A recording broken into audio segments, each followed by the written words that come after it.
आपके ना बहुत सारे क्वेश्चंस हैं क्रोएशिया के टूरिस्ट वीजा को लेकर, और आपका ना पहला क्वेश्चन होता है कि मेरा क्रोएशिया का टूरिस्ट वीजा अप्रूव तो हो जाएगा ना, ट्रैवल हिस्ट्री के बिना वीजा मिल जाएगा। रिक्वायर्ड डॉक्यूमेंट्स तो पता है पर डीपली कुछ नहीं पता डॉक्यूमेंट्स के बारे में, और प्रोसेस भी अच्छे से नहीं क्लियर।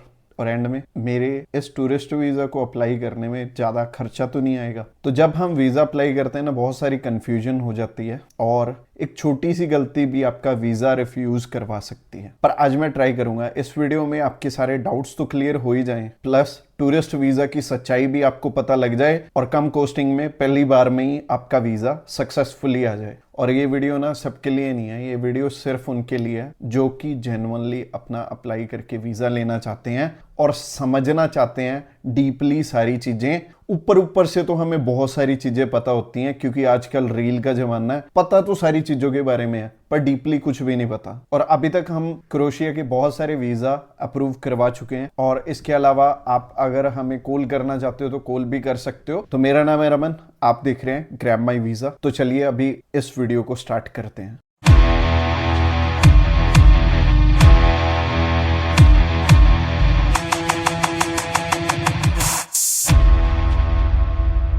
सबसे पहला और सबसे बड़ा सवाल कि जब भी हम टूरिस्ट वीजा अप्लाई करेंगे हमारी रिफ्यूजल आएगी या अप्रूवल आएगी। और आज ना आप अपनी प्रोफाइल को खुद जज कर पाओगे। एम्बेसी आपकी प्रोफाइल पे वीजा देगी या रिफ्यूजल देगी, आपको खुद पता लग जाएगा। एम्बेसी जब भी हमें वीजा देती है ना, तो एम्बेसी दो चीजें देखती है। पहली चीज है कि आपके ना यहाँ पे इंडिया में होम टाइज स्ट्रांग होने चाहिए। दूसरी चीज है कि आप वेल सेटल हैं यहाँ पे, आप उनकी कंट्री में जाके वहीं पे तो नहीं रुक जाएंगे। तो अगर ये दोनों चीजें आपकी क्लियर हैं तो आपको आपका वीजा लेने से कोई नहीं रोक सकता। और इनके लिए हमें जो डॉक्यूमेंट्स लगाने होते हैं ना, उन पे खास ध्यान देना पड़ता है। अकेला अकेला डॉक्यूमेंट्स हमें ध्यान से लगाना होता है जब भी हमने वीजा अप्लाई करना है। और वो डॉक्यूमेंट्स क्या रहेंगे जो कि हमें यहाँ पे इंडिया में वेल सेटल दिखाते हैं और हमारे होम टाइज स्ट्रॉन्ग दिखाते हैं। तो आगे जब हम रिक्वायरमेंट की बात करेंगे तब आपको ये दोनों जो पॉइंट हैं ये स्ट्रांगली कैसे दिखाने हैं अपनी रिक्वायरमेंट्स में, वो अच्छे से समझ में आ जाएगा। तो एम्बेसी सिर्फ वेल सेटल को ही वीजा क्यों देगी? क्योंकि हमारे इंडिया की ना इकोनॉमी बहुत वीक है। अगर यहाँ से 100 जने बाहर जाते हैं ना, तो उसमें से 80% वहीं पे रुक जाते हैं। तो जेन्युइन जो ट्रैवलर है ना, वो 20% ही है, और 20 से तो वैसे और कम होंगे। और एक और बात जो कि बहुत सिंपल है बट मैं क्लियर करनी चाहूंगा कि एम्बेसी में ना सिर्फ आपके डॉक्यूमेंट्स जाने हैं। वो डॉक्यूमेंट्स अगर स्ट्रांग है तो आपका वीजा आ जाएगा, अगर वो डॉक्यूमेंट स्ट्रांग नहीं है तो आपका, बट ऑब्वियस सी बात है कि एम्बेसी वाले रिफ्यूज ही करेंगे। और आज की वीडियो में मैं जो रिक्वायरमेंट बताने वाला हूं ना, वो बिल्कुल ध्यान से समझ लेना क्योंकि इतनी इंफॉर्मेटिव वीडियो आपको इंटरनेट पे नहीं मिलेगी। आज मैं आपको सारे पॉइंट्स बिल्कुल इजी वर्डिंग में समझाने वाला हूं। और मैंने देखा है कि जो YouTube पे ज्यादातर वीडियोस है ना, वो कंफ्यूजन से भरी हैं। आप वीडियो को देखते हो, आपको क्लैरिटी कोई नहीं मिलती है, पर हाँ इतना पता लग जाता है कि ये पर्सन ना बाहर जाने में हेल्प करता है। और आप उन्हें कॉल करते हो तो वो ठीक है हो जाएगा करके आपका अप्लाई कर देते हैं। रिक्वायरमेंट तो समझाई नहीं ढंग से, तो इसीलिए तो वीजे रिफ्यूज होते हैं। तो आज जो इंफॉर्मेशन आपको मिल रही है ना, ये आपको कोई नहीं देने वाला। लोगों का ना बहुत बुरा हाल है, लोग ना 5-5, 6-6, 7-7, कोई तो 10 बार भी रिफ्यूज हुआ होता है। अलग अलग लोगों से रिफ्यूज हुए होते हैं, बट उनके जो रिक्वायर्ड डॉक्यूमेंट की लिस्ट है ना, वो अच्छे से पूरी नहीं होती। और चलो रिफ्यूजल आ गया फिर भी ठीक है। रिफ्यूजल के बाद ये सो कॉल्ड वीजा एडवाइजर पता क्या बोलते हैं कि आपकी ना ट्रैवल हिस्ट्री स्ट्रांग नहीं है। अपने 4-5 एशियन कंट्रीज में घुमाओ और अपनी ना ट्रैवल हिस्ट्री स्ट्रांग कर लो। अगर आप 4-5 कंट्री में घूम के आते हैं ना, तो आपके कम से कम 2 से 2.5-3 लाख रुपए लग जाते हैं। हमारे पास ना ऐसे मल्टीपल एग्जाम्पल्स हैं कि लोगों ने ना 2-2 साल वेस्ट कर लिए इन्हीं बातों के पीछे, और 2 साल के बाद उनके 3 से 4 लाख रुपए लग गए। प्लस अभी तक भी उन्हें ये नहीं पता कि मेरे को एक्चुअल में रिक्वायरमेंट चाहिए तो चाहिए क्या। और शायद अगर आज की वीडियो आपने ध्यान से नहीं देखी तो आपको असल में रिक्वायरमेंट कभी भी पता नहीं लगेंगी। फिर चाहे आप भी मान लो 1-2 बार रिफ्यूज हो गए हो, उसके बाद आप चाहे ट्रैवल हिस्ट्री में 2 लाख रुपए 3 लाख रुपए लगा देना, आपका फिर भी वीजा नहीं आएगा। क्योंकि ट्रैवल हिस्ट्री जरूरी नहीं है। कोई भी कंट्री नहीं बोलती कि अगर कोई फ्रेश पासपोर्ट है वो बाहर नहीं जा सकता, पर हाँ बाहर वो जा सकता है जो कि यहाँ पे इंडिया में वेल सेटल है और जिसके टाइज स्ट्रॉन्ग है। बाकी इस वीडियो की इंफॉर्मेशन अगर आपको अच्छी लग रही है तो इस वीडियो को लाइक कर सकते हो और इस चैनल को सब्सक्राइब भी कर लेना। और इसके अलावा आप अगर हमें कॉल करना चाहते हो तो कॉल भी कर सकते हो। हमारे जो ऑफिस टाइमिंग है ना 9 to 6, अप्रूवल आएगी या रिफ्यूजल क्लियर हो गया, ट्रैवल हिस्ट्री चाहिए होती है या नहीं चाहिए होती ये भी आपको क्लियर हो गया। अब बात करते हैं रिक्वायरमेंट्स की। सबसे पहले स्टार्ट करते हैं बेसिक रिक्वायरमेंट। बेसिक रिक्वायरमेंट में आपके पास आपका पासपोर्ट होना चाहिए। पासपोर्ट में कम से कम आपकी 8 से 9 मंथ की वैलिडिटी होनी चाहिए जब आप वीजा अप्लाई कर रहे हो, क्योंकि जिस दिन आपने ट्रैवल करना है ना उस दिन से लेके जब तक आप वापस आओगे तब तक आपके पास 6 महीने की वैलिडिटी होनी चाहिए। तो अगर आपका पासपोर्ट वैलिड नहीं है तो आप सबसे पहले उसे रिन्यू करवाओ। दूसरा बेसिक डॉक्यूमेंट है, आपको पासपोर्ट साइज फोटोग्राफ चाहिए होती है 35 बाई 45 की। तो अब बात करते हैं कैसे इंडिया में आपने अपने आप को वेल सेटल दिखाना है और इसके लिए आपको डॉक्यूमेंट्स क्या क्या चाहिए। तो वेल सेटल यहाँ पे वही होगा कि जिसके पास की पैसे हैं, कि अकाउंट में ठीक ठाक बैलेंस है। हाँ, बैंक बैलेंस अगर मान लो आपका थोड़ा लो है, आपके पास 3-3.5 लाख रुपए हैं तो वो चलेगा, पर सिर्फ आप 3-3.5 लाख रुपए में अपना 7 दिन का ट्रिप ही शो कर पाओगे। और अगर मान लो आप 1 या 1.5 या 2 मंथ के लिए जाना चाहते हो तो आपको अकॉर्डिंगली बैंक बैलेंस ज्यादा चाहिए होगा। और अगर आप वाइफ और बच्चे के साथ ट्रेवल करना चाहते हो तो बैंक बैलेंस जो है आपको कम से कम 5 से 6 लाख रुपए दिखाना पड़ेगा फॉर 7 डेज ट्रिप। और अगर ट्रिप ज्यादा है तो आपको ज्यादा बैंक बैलेंस की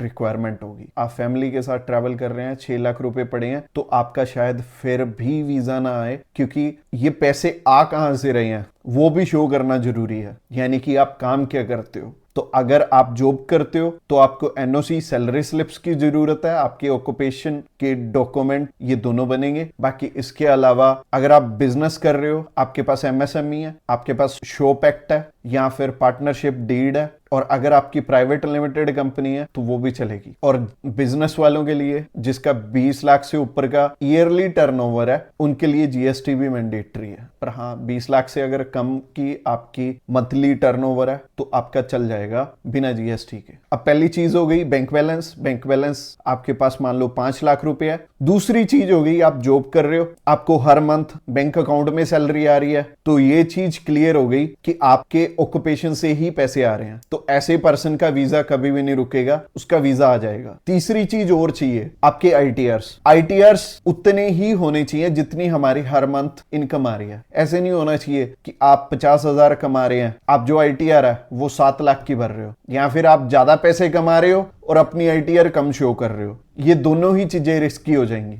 बाकी ये 3 ही डॉक्यूमेंट्स थे जो आपको यहाँ पे वेल सेटल दिखाते हैं, और ये अच्छे से अगर आपने शो कर दिए तो आपको आपका वीजा लेने से कोई नहीं रोक सकता। अब मैंने इस वीडियो में बता तो दिया है, पर अभी भी अगर समझ में नहीं आया तो कोई बात नहीं, अगले डॉक्यूमेंट समझो, उसके बाद मैं आपको बताता हूँ कि आपने आगे क्या करना है। अगले डॉक्यूमेंट्स हैं अपने होम टाइज स्ट्रॉन्ग दिखाने के। तो होम टाइज स्ट्रॉन्ग उसी के होते हैं जिसका कि यहाँ पे मान लो मैरिज हो रखी है और मैरिज सर्टिफिकेट है, और अगर मैरिज सर्टिफिकेट नहीं है तो आपके पासपोर्ट पे अगर आपके स्पाउस का नेम है तो वो भी चलेगा। इसके अलावा आपके अगर बच्चे हैं तो बच्चों का बर्थ सर्टिफिकेट भी चलेगा। ये दोनों चीजें सिर्फ मैरिड पर्सन को चाहिए होंगी। ज्यादातर शेनेगन कंट्रीज में आपको प्रॉपर्टी वैल्यूएशन की जरूरत नहीं है। अगर आप बनवा भी लेते हो तो वीएफएस वाले आपको वापस कर देते हैं। तो इसके बाद आगे एम्बेसी की भी कुछ एक रिक्वायरमेंट होगी कि वो सारी चीजें भी होने चाहिए। और एम्बेसी की पहली रिक्वायरमेंट है आपका visa application form, covering letter, itinerary, hotel booking, air ticket booking और ट्रैवल इंश्योरेंस। और इसमें जो वीजा एप्लीकेशन फॉर्म है, बहुत सारे लोग खुद अप्लाई करने का तो सोचते हैं, गलत एप्लीकेशन फॉर्म फिल करके एम्बेसी में चले जाते हैं। तो असल में ये सिस्टम क्या है कि ये time to time application form change करते रहते हैं। तो अगर आप गलत एप्लीकेशन फॉर्म फिल करके एम्बेसी में चले गए तो वो आपसे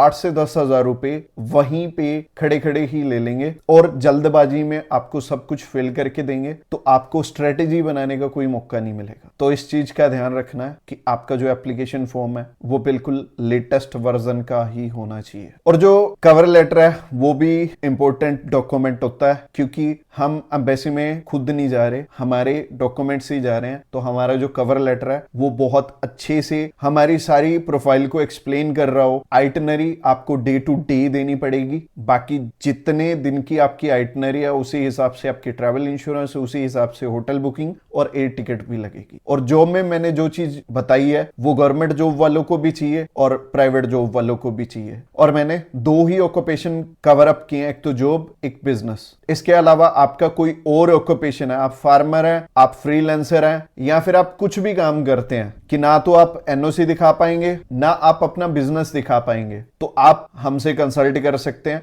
और इसके अलावा आप अगर हमें कॉल करना चाहते हो तो कॉल भी कर सकते हो। हमारे जो ऑफिस टाइमिंग है ना 9 to 6 है, और अगर 9 to 6 आप कॉल कर रहे हो तो बहुत अच्छी बात है। अगर आप रात को इस वीडियो को देख रहे हो, डिस्क्रिप्शन बॉक्स में लिंक है, आप हमें व्हाट्सएप कर सकते हो। बाकी अभी बात करते हैं प्रोसेस की। तो प्रोसेस में सबसे पहली चीज, अगर आप हमारे थ्रू अप्लाई करोगे तो आपके रिक्वायर्ड डॉक्यूमेंट्स पे खास ध्यान दिया जाएगा। सबसे पहले आपको बताया जाएगा कि आपके कौन कौन से डॉक्यूमेंट्स पूरे हैं, कौन कौन से डॉक्यूमेंट्स इस टाइम अनकंप्लीट हैं। सबसे पहले जो अनकंप्लीट डॉक्यूमेंट्स हैं उन्हें पूरा करवाने को बोलेंगे। नहीं तो अगर इनकंप्लीट डॉक्यूमेंट्स लगाते हैं ना तो हमारे जो चांसेस हैं वीजा के वो कई बार कम हो जाते हैं। हमने एक और चीज नोट की है कि शेनेगन में बहुत सारी कंट्रीज हैं जिनमें की लेबर शॉर्टेज चल रही होती है, तो वो जानबूझ के ना टूरिस्ट वीजा ओपन कर देते हैं अपनी एक जो लेबर शॉर्टेज है उसे पूरा करने के लिए। तो उस टाइम पे ना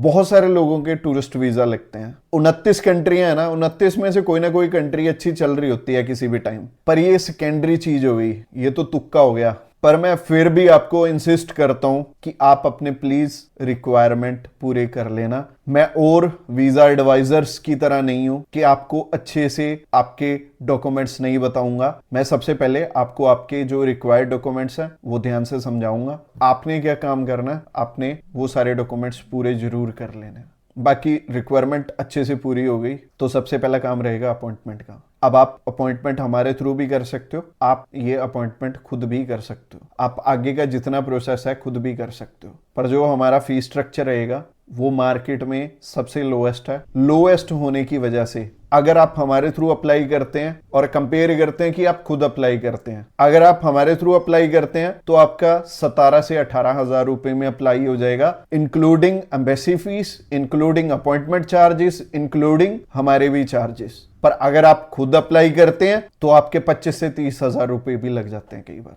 तो अच्छी बात है ना, एक तो आपकी कॉस्टिंग कम लगेगी, दूसरी बात यह है अगर आप एक्सपीरियंस्ड नहीं हो तो एक एक्सपीरियंस्ड पर्सन ही आपकी फाइल रेडी करेगा तो वो अच्छा रहेगा, उसमें गलती की गुंजाइश नहीं होगी। और आपको भी अच्छे से पता है कि एक छोटी सी गलती की वजह से किसी का भी वीजा रिफ्यूज हो जाता है और ट्रैवल एक्सपर्ट की आपको हेल्प ले लेनी चाहिए। तो अगर आप हमारे थ्रू अप्लाई करोगे तो आपको ज्यादा बेनिफिट होने वाला। सबसे पहला काम है अपॉइंटमेंट। हम सिर्फ अपॉइंटमेंट के चार्जेस ही आपसे मंगवाते हैं और अपॉइंटमेंट के चार्जेस नियर अबाउट 2000 रुपए होते हैं। किसी कंट्री के 200 कम लगते हैं, किसी कंट्री के 200 ज्यादा लगते हैं, तो राउंड फिगर हम 2000 रुपए मान लें। आप जब भी हमारे थ्रू अप्लाई करते हो आप अश्योर्ड रहो, इसीलिए हमने स्टेप बाय स्टेप पेमेंट रखी हुई है। सबसे पहले आपसे वीएफएस चार्जेस मंगवाएंगे और आप 1800 या 1600 रुपए का तो हमारे ऊपर ट्रस्ट कर सकते हो, और इतने कम कॉस्टिंग लेके हम आपकी कहां जाएंगे। तो आपने सबसे पहले अपने अपॉइंटमेंट चार्जेस डालने हैं, अपना पासपोर्ट भेजना है, अपनी अपॉइंटमेंट करवा लेनी है। उसके बाद हमारी टीम को जो जो आपके डॉक्यूमेंट्स चाहिए होंगे वो सारी हमारी टीम आपसे मंगवा लेगी। सबसे पहले आपका air ticket, travel insurance, hotel booking होगा, और उसी तरीके से आपका कवर लेटर में जो जो डेट्स डलेंगी उसी हिसाब से air ticket, travel insurance, hotel booking आपकी पहले प्रिपेयर करनी पड़ेगी। प्रिपेयर करने से पहले आपने हमारी चार्जेस डालने हैं। हमारे चार्जेस ना आपके लिए स्पेशल प्राइस है जो कि 8000 रुपए है विद जीएसटी। हमारा प्राइस ना 6777 है सिर्फ आपके लिए, बट हमारा जो ओरिजिनल प्राइस है ना वो 15000 रुपए है। पर आप सभी के लिए, हमारे यूट्यूब सब्सक्राइबर्स के लिए मैंने स्पेशल प्राइस रखा हुआ है। आपको ना ये कॉस्टिंग खुद अप्लाई करने से भी कम पड़े और सिर्फ आपका अप्लाई ना हो, आपको मैं अच्छी सलाह दे पाऊं और अच्छे से आपका सारा प्रोसेस हो पाए। तो हम थे, आपने इस टाइम पे 8000 में से 4000 हमें डालने हैं और हमने आपके सारे डॉक्यूमेंट्स बना देने हैं, और जब ये डॉक्यूमेंट्स बन जाएंगे 4000 आपने आपने और डालने हैं और हमने क्या करना है, हमने आपको सारे के सारे डॉक्यूमेंट भेज देने हैं। अब ये 8,000 रुपए विद जीएसटी है। अगर विदाउट जीएसटी देखें तो 6,777 है। 6,777 में आपको क्या क्या चीजें मिल रही हैं? आपको एयर टिकट मिल रही है जो कि आप अगर खुद भी करोगे ना तो $25 की होगी, नियर अबाउट 2,200 रुपए आपके लगेंगे। इसके अलावा ट्रैवल इंश्योरेंस भी तो करोगे। अगर आप ट्रैवल इंश्योरेंस करते हो तो 1,500 रुपए की ट्रैवल इंश्योरेंस होती है, वो भी इंक्लूडेड है इसी में। इसके अलावा होटल बुकिंग, पे एड प्रॉपर्टी होती है, उसमें क्रेडिट कार्ड लगता है, वो भी हम करके देंगे। और अगर हम टोटल करें ना तो 3700 रुपए सिर्फ इसी चीज के बन जाते हैं। और आप भी सोच सकते हो कि हमारा मार्जिन कितना कम है और इतने कम मार्जिन पे हम ऑपरेट कैसे कर रहे हैं, ये भी आप चीज सोच रहे होगे। देखो, जो आपसे ज्यादा पैसे ले रहे हैं ना, जो मान लो 50,000 ले रहे हैं या 1 लाख ले रहे हैं, आपको ये लगता होगा कि वो अच्छे से आपका काम करके देंगे, बट नहीं, उन्होंने अपना 50,000 या 1 लाख रुपया बना लिया। बट हाँ, अगर हमारी बात करें ना, अगर हमने मार्केट में सरवाइव करना है तो हमें रिजल्ट ओरिएंटेड बन के चलना पड़ेगा। हमें आपका वीजा ला के देना पड़ेगा और वीजा लेने के लिए आपकी रिक्वायरमेंट अच्छे से पूरी करवानी पड़ेगी। और हमने ये चीज पॉसिबल की भी है मार्केट में, शायद इसीलिए हम सरवाइव कर पाए हैं अभी तक। पिछले 8 साल से मैं इसी फील्ड में हूँ और आप हमारे अब तक के जितने भी वीजास लगे हैं वो इंस्टाग्राम पे भी चेकआउट कर सकते हो। तो होता क्या है, जब भी किसी का वीजा लगता है, कम पैसे में लगता है, तो वो ना आगे रेफरेंसेस देता है, प्लस अपने फैमिली मेंबर्स के लिए वो हमें बेझिझक चुन सकता है, किसी को भी हमारा नंबर शेयर कर सकता है। और मैं यही चाहता हूं कि आपके साथ हम लाइफ लॉन्ग पार्टनरशिप करें। और आज अगर मान लो आप शेनेगन किसी भी कंट्री में जा रहे हो, कल आपको कनाडा में ट्रैवल करना है और उससे 10 साल बाद आपने यूएसए में ट्रैवल करना है या किसी भी कंट्री में आपने कहीं से भी ट्रैवल करना है, मैं आपकी मदद कर दूंगा। हमारे जो क्लाइंट्स हैं ना, हमसे ऑनलाइन सर्विसेज लेते हैं और हमारे जो क्लाइंट हैं ना सिर्फ इंडिया से हैं, बल्कि बहुत सारे इंडियंस जो दुबई में रहते हैं, कुवैत में रहते हैं, कतर में रहते हैं, वो भी हमारे क्लाइंट्स हैं। तो अच्छा रहेगा अगर आप जो टूरिस्ट वीजा है ये अप्लाई करने से पहले हमें एक बारी कॉल कर लो। और आई होप कि आपके सारे क्वेश्चन के आंसर मैं दे पाया हूं। और इस वीडियो को लाइक जरूर कर देना अगर ये वीडियो की इंफॉर्मेशन अच्छी लगी है। इस चैनल को सब्सक्राइब कर लेना और अगर आपका कोई करीबी बाहर जाना चाहता है तो उसके साथ ये वीडियो शेयर भी कर देना, उसकी भी हेल्प होनी चाहिए। इसके अलावा मैंने पहले भी जिक्र किया था, grab my visa x channel है, उसका लिंक आपको दिख रहा होगा। और grab my visa x channel पे हम सारी की सारी अपनी जो सक्सेस स्टोरीज हैं वो भी डालते हैं और वो आपने जरूर से चेकआउट करनी है।